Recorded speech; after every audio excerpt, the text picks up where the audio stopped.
Ambassador of the Republic of Korea to the Republic of the Philippines, His Excellency Lee Sang-hwa.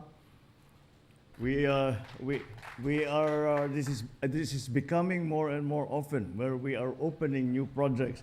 I hope we can not only continue but even accelerate all of that we are doing. The Mindanao Development Authority, Secretary Leo Magno, the Misamis Occidental 1st District Representative Jason Almonte, Misamis 2nd District Representative Sancho Fernando Ando Oaminal, Lanao del Norte 2nd District Representative Siti Amina de Mapuro. I see. Well, we have heard from the Provincial Governor of Misamis Occidental, Henry Oaminal, and Provincial Governor of Lanao del Norte, Angling Di Mapuro.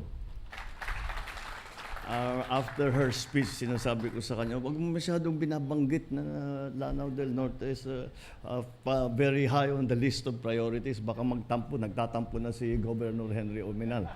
Sabi niya, nagseselos na siya sa atin. Tangub City Mayor Ben Canama. Ayan, sino?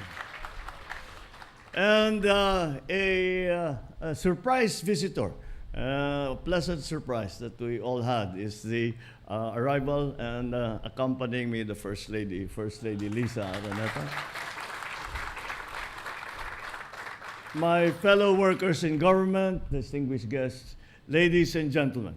Oh, before I continue, I have to also acknowledge the presence here of the representatives of the Exim Bank, the contractors from Korea, the local contractors who have worked together to make this, I can only describe, is a dream come true. Good morning to you all.